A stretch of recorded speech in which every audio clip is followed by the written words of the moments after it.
सबसे पहले तो यही बताइए कि जिस हवाले से, जिस तरीके से एंडी पायक्राफ्ट की आई है माजरत कि भाई it was just a miscommunication, वाकई was it just a miscommunication? Is that enough, या वो बस हल्की फुल्की मिसकम्युनिकेशन कह के उसको पतली गली से निकल गए? आपको क्या नजर आ रहा है ये सारी सिचुएशन? मेरे ख्याल से जितना करना था प्रेशर वो हो गया, क्रिएट कर लिया, आपने अपना पॉइंट पुट अक्रॉस कर दिया।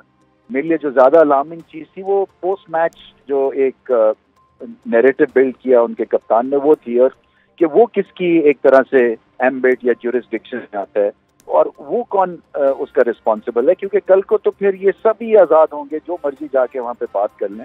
तो आप स्पोर्ट्समैन स्पिरिट की बात करती हैं या आप एक अक्लमंद स्टेटमेंट देने की वो बात करती हैं, तो वो फिर बिल्कुल हाथ से चीज निकल जानी थी। तो उन्होंने कहा कि हम इंक्वायरी भी कराएंगे, जो हमें बताया गया था जब हम उस मीटिंग में थे हम वहाँ पे बोर्ड के साथ। तो ख्याल से मामला ठीक है, जितना ही इसको स्ट्रेच करना चाहिए था। मेरी हैंडशेक ज्यादा प्रॉब्लमेटिक चीज नहीं है, इसलिए कि वो उनकी थू उन्होंने स्पोर्ट्समैन स्पिरिट जो है उसका उसको उन्होंने अपहोल्ड नहीं किया था।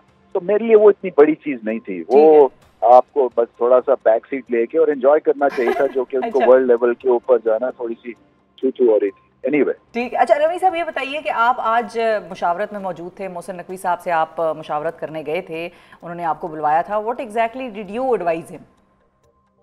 मैं तो जी आराम से घर में बैठा हुआ था, मैच की तैयारी कर रहा था, कॉल आ गई कि तो मैं पहुंच गया। फिर उसके बाद देखिए, sweet enough, kind enough to listen to my very frank conversation with him. अच्छा। और क्योंकि मैंने उनको यही बताया कि देखें, मैं पब्लिक प्लेसेस पे जाता हूँ, मैं कमेंट्री करता हूँ, इस वक्त लोग जो हैं वो क्रिकेट को बहुत कम देखना चाह रहे हैं, इसलिए कि हमारी टीम की परफॉर्मेंस नहीं है। सो सारा हमारा जोर क्योंकि मैं भी, हम सब स्टेक होल्डर्स हैं, आप भी हैं ना। देखें, हम बात करें इस प्लेटफॉर्म पे जो आपके, वो क्रिकेट के ऊपर कर रहे हैं, और क्रिकेट हमारी जिंदगियों का हिस्सा है। For about 10-15 years every day, every house hold almost in Pakistan talks about the game. तो आपको इसकी जो है ना, तो एक तो इसकी परफॉर्मेंस आपको बहुत बेहतर करने की जरूरत है, जो कि उन्होंने काइंड इनफ लिसन पेशेंटली, और बिल्कुल उनको भी इसकी रियलाइजेशन है, सबको ही है। देखें, हम सब जो है ना इस किश्ती में बराबर जा रहे हैं। और दूसरा ये था कि अब जो है वो, I think cricket should take president. ये एक बहुत बड़ा प्लेटफॉर्म है, आपकी जीत हुई है। मैं तो ये समझता हूँ कि एडमिनिस्ट्रेटिव पॉइंट ऑफ व्यू से ये एक बहुत बड़ी जीत है। ठीक है, उन्होंने इसको हटाया नहीं है, बट ये भी तो पता चल गया है कि 90 मैचेस ये इंडिया के गवर्न करते हैं एज मैच रेफरी। तो क्यों करते हैं इतने क्या इतनी खास बात है कि एवरी टाइम ये जब भी इंडिया का मैच होता है तो ये वहां पे होते हैं? तो मेरी ये समझ से बाहर है ये चीज। ठीक है।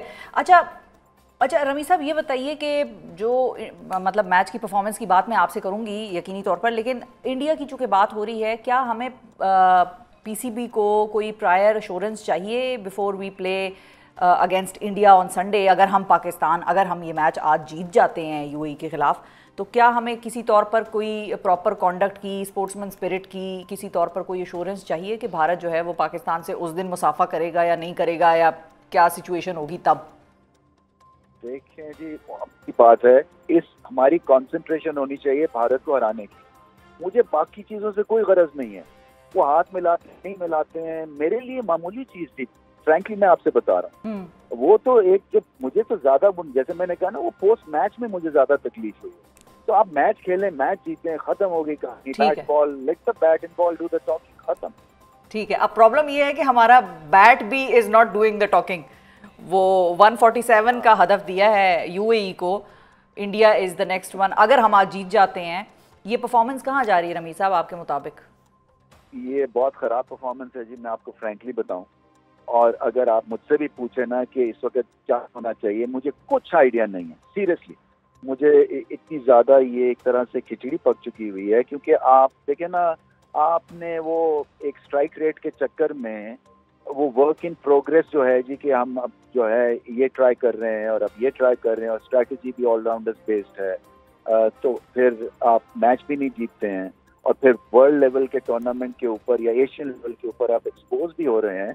तो ये क्रिकेट के लिए चीज ठीक नहीं है। सो इसमें जो मुझे ऐसा लगता है कि आपको दोबारा से सोचना पड़ेगा कि आपको करना क्या है, आपको आगे कैसे बढ़ना है। और अगर आपने इसी तरह से चलना है तो फिर आप अनाउंस कर दें कि हम अभी वर्क इन प्रोग्रेस है, please bear this with us, हमें थोड़ी सी आप मोहलत दें and we will produce a fantastic team for you. तो मैं I can understand that, I can take that also as a fan. But अगर आप ये उनको कॉन्फिडेंस में नहीं लेंगे और इसी तरह से हमें मार पड़ती रहेगी तो फिर प्रॉब्लम है।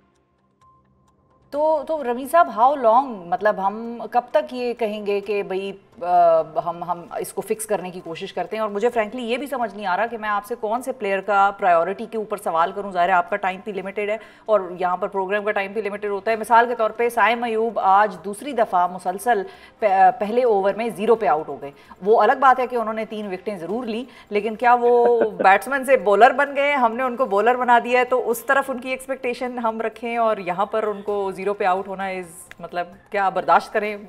हौसला रखें बस इसके हवाले से।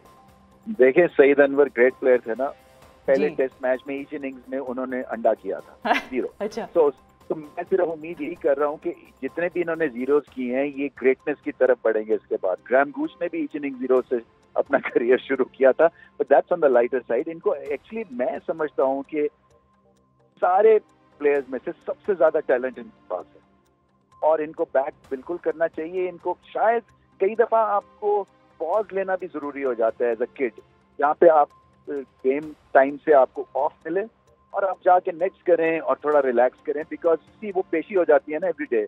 और जब आपकी फॉर्म नहीं और T20 में तो आप पे ज्यादा प्रेशर होता है to get cracking straight away, तो उसमें फिर आप जब स्कोर नहीं करते हैं तो और प्रेशर हो जाता है। तो ये बुरी बात नहीं होगी साइम के लिए कि थोड़ा सा इनको टाइम ऑफ दे दिया जाए। अच्छा ठीक है, टाइम ऑफ दे दिया जाए। अच्छा रमी साहब, ये भी बताइए कि हमने भारत के खिलाफ 63 डॉट बॉल्स खेली और T20 में तो ये कहा जाता है कि dot balls is a crime, playing dot balls is a crime.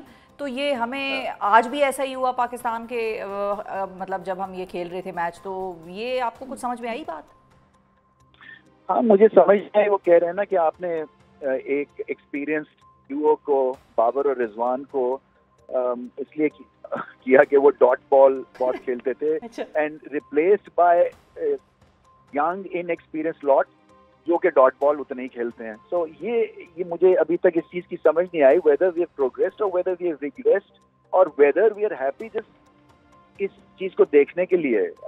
इसकी एक प्रॉब्लम है, रिदम नहीं जब होता ना बैटिंग में, तब आपके डॉट बॉल्स होते हैं, जब आपको सिंगल नहीं निकालनी आती, जब आप रोटेशन ऑफ स्ट्राइक है। और ये भी एक आर्ट है, ये मुश्किल आर्ट है, बट ये आर्ट है और इसके ऊपर भी काम करना। स्ट्राइक रेट के ऊपर इतनी तवज्जो दे दी गई है, इतनी ज्यादा उसके ऊपर बहस मुबाहिसे हुए हैं, इसी बेस पे आपने बाबर और रिजवान को बाहर कर दिया कि आप देखें ना रिजल्ट, या तो आपको विक्ट्रीज मिले। मैं बिल्कुल मानता हूँ ये एक मॉडर्न स्ट्रेटेजी बिल्कुल चलनी चाहिए, बट इसके साथ रिजल्ट होना चाहिए ना। जैसे कहते हैं ना, विनर्स आर ग्रिनर्स। अदरवाइज आपके जो एक हारी हुई टीम के साथ जो है ना, फैंस भी एक हद तक ही खड़े होते हैं फिर।